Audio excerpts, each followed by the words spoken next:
Holy smokes, ladies and gentlemen. This is a gigantic patch that not only comes with a new hero that's absolutely mind-blowing, there's so many unexpected changes.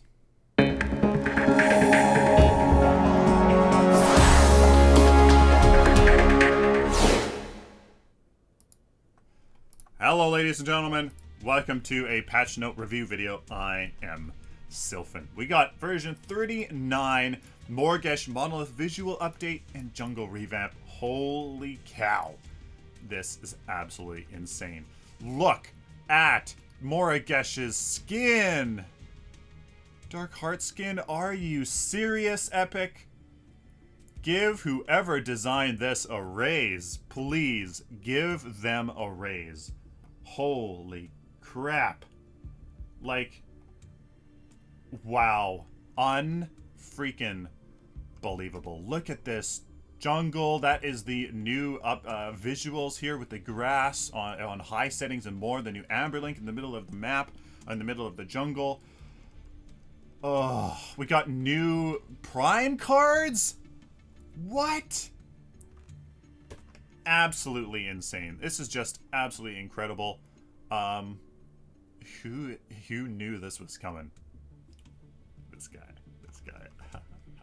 So, version 39, guys, the major features. Morgesh has been released. Stay tuned for that release video as well, because she's absolutely insane. Monolith map has been updated, guys. The jungle layout has been updated. Jungle flow has been streamlined and improved. You will see that because there's much more kind of walkways and a kind of a circular roundabout. It's really nice. Camps have been repositioned more on the outsides, where the amber link is now in the middle.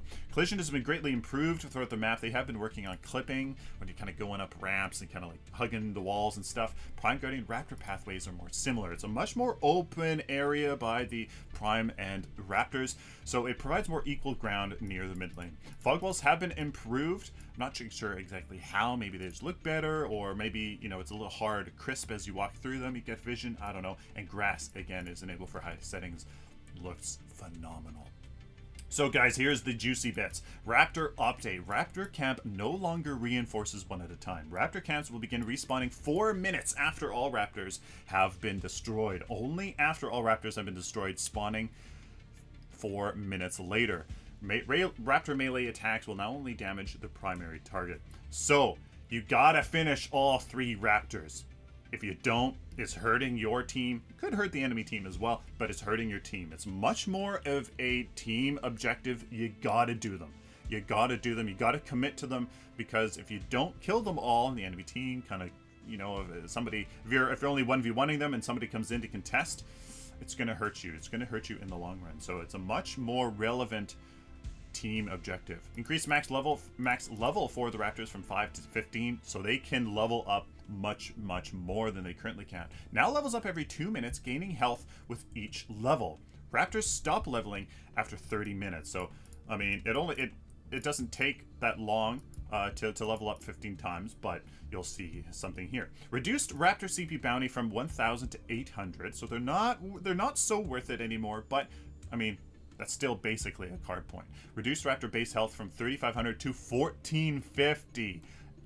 About 40% of their previous health. Implemented health per level scaling for Raptors, gaining 125 health per level every 2 minutes. So if we do some basic math here, if they gain 125 health per level every 2 minutes, and they reach you know, level 15, well then that, well wait, I'm an idiot. 2 minutes times 15.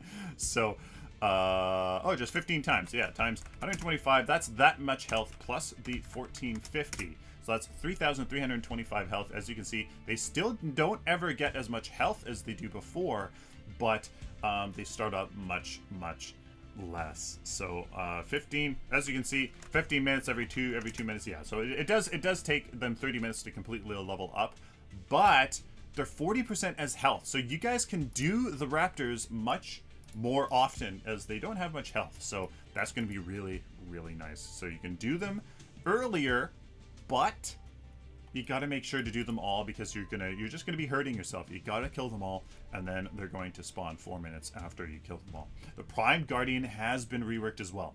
Respawn time reduced from 480 seconds to 420. I like it because it did seem a little too long. Did seem like a little too long. You could have like 2, 3, 4 team fights, but before you know, Prime Guardian would be up, and they're in the late game.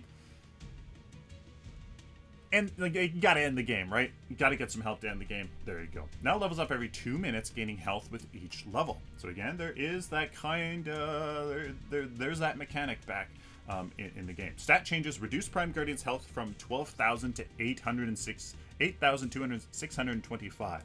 It's about 3/4 as strong as before, but it gains health every 2 minutes. So you're going to be able to solo or prime a little bit easier, but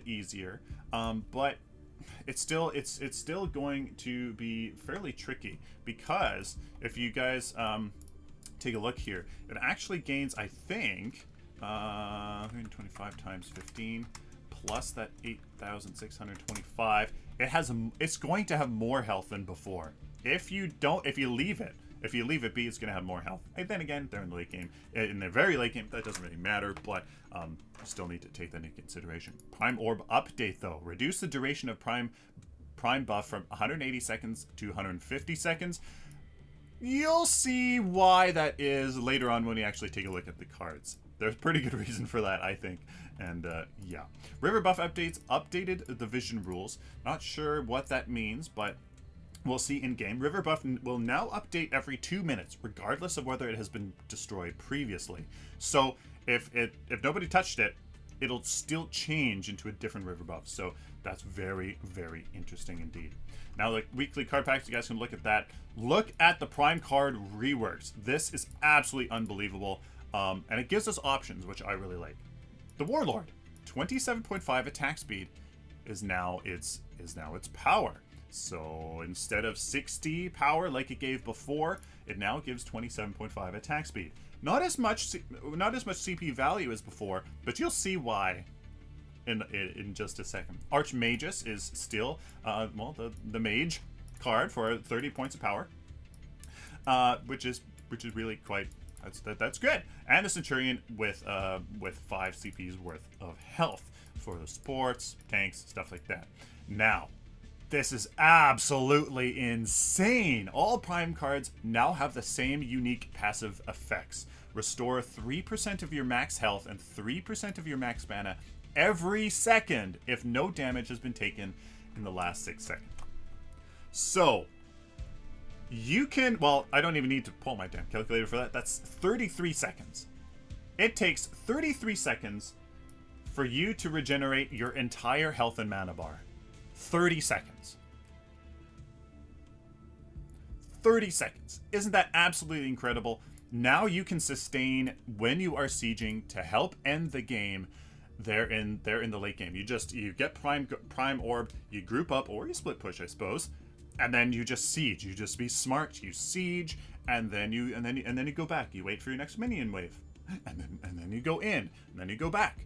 Like, you can actually sustain when you have that Prime Guardian buff, so that you can do insane amounts of value, insane amount of things when you guys have this buff. Like, that is absolutely incredible. Absolutely incredible. I love it. I love it because it's supposed to help you end the game.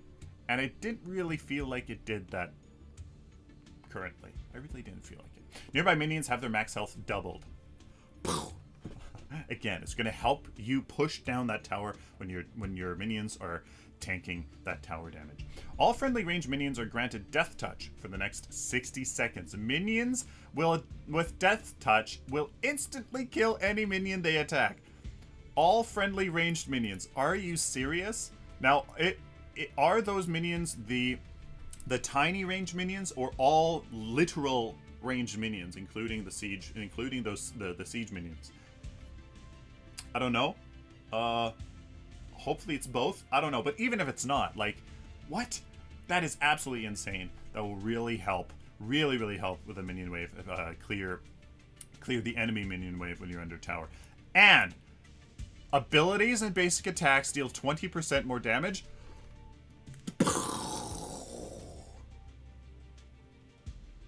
What? How does anybody stand any chance, like, with all, like, this absolutely, I'm speechless. I'm not even going to bother doing the math there, because for any basic attack or fighter, the Warlord is going to be the one that you want. Because the abilities and basic attacks deal 20% more damage, that is an absolutely insane amount of value in power. An absolutely insane amount of power. Even if your basic attack does 200 base damage, and then crit is on top for 500. 200, that's 40 power, or that's 40 damage, which means that's like, that is what? That's 6. It's almost 7 CP's worth of power. Absolutely, you need that attack speed. Absolutely, you need that attack speed on. So, like, you know what? That it gives you so much more point CP's worth of power. You absolutely need that Warlord, hands down, 100%. Yeah, you want the Warlord if you are a carry, if you are a fighter, if you are a basic attack assassin. 100% the Warlord. Archmagus is for the casters. So I like that they have they've delineated it more. This is for your rangers and fighters. This is for your burst assassins, your casters. This is for your tanks and supports. Love it. Absolutely huge. That is a huge change to the game. I'm really excited for that. That makes it more. That makes Prime more definitely really important. Definitely very important. Satori Cloak no longer shreds armor from structures. I didn't know that when I made the Satori Cloak, and I couldn't really find any answers on it. I didn't really look that hard, but no longer shreds armor from structures. That's fine. I don't think it should. Like, that's an insane amount of value. So I like that, especially given this, especially given this change. I like that. Update to Stinger Boost. Bonus damage buff will now activate on ability cast instead of ability hit. So even if you miss your abilities, you'll still get that. And you know what? I really have no insight into that one. I don't have that. Stinger Boost will no longer trigger on toggled hero abilities. I didn't know if it did, and it was... I think that's fair. I think that's fair. Because you're not really using an ability. You're kind of... I don't know.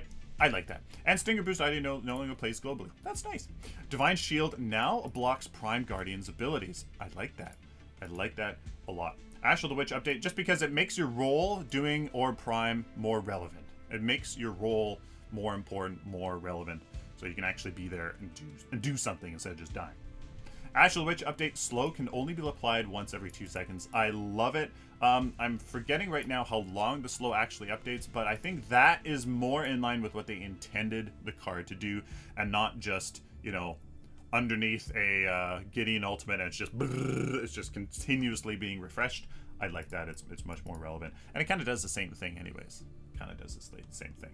So slow lasts 1 second. There you go. So I think that is definitely much more in line with what Epic wanted. So every 2 seconds you can slow them for 50% of the time. That's damn powerful. I like that. So heroes, there are some kind of cool changes. Aurora's Hoarfrost now correctly shows a team color. So if there's 2 Auroras and you're like, I don't know which one I can run into, there you go. The other one here was Feng Mao. I didn't know if his conversion shield could be animation canceled, and I didn't think it did, but now it can. So you can use conversion shield in your rotation to actually use it as an animation canceller. Nice. Now gadget, this I do like. It seemed too hard to, well, not too hard. This seems more in line with the design of the ability. Now becomes active after 0.15 seconds once it hits the ground instead of 0.5 seconds. So, you know, instead of having to put it out like a mile away from you and then run into it, now you can put it a little bit closer, as it just seems a little more intuitive, maybe in line with what they want. Weird thing with Gideon, if he teleports into a root effect, it'll close right away. Howitzers, just like Gadget, his slow grenades now become active 0.1 seconds once they hit the ground, down from 0.5. I think that's more in line, just because maybe they're too hard to use. I don't know. It seems more in line with what they want. It's an ability. Use it now. I don't know, that kind of thing. And then that's pretty much it. Murdoch here has all of his abilities are now quick cast, and his responsiveness here for his abilities have been improved. And I think that was one of the things that made Murdoch hard for me, and more rewarding for people that play him and get used to that. But again, that's kind of maybe, I mean, there's not much value in just getting used to a hero, you know, for the sake of it. There has to be a good reason, and for Murdoch, there is no good reason for that. So I like that change. Muriel, remove the soft cooldown if she's interrupted before activation. She already has the animation as a penalty. Like, she has to get through the animation and then she launches. So that is definitely very fine, and I'm okay with that. Some cool UI things here. Change the day 3 reward from a silver chest to 500 coins. This is to replace the 500 coins that were previously handed out through a player's level progression. Works fine with me. And mini-map has all been updated because of the new jungle map. Hero mini-map icons have been updated. That's very nice. Some of them are really hard to see. And a huge thing, card notification updates. Players can now toggle on-off options for seeing an added item, complete item, discard item in their chat window. Thank God, because that was completely, pretty much useless. You could just open up your window anyways to look at what that was. So very much like that. There was nothing really interesting here, right? Yeah. So yeah, there's nothing there.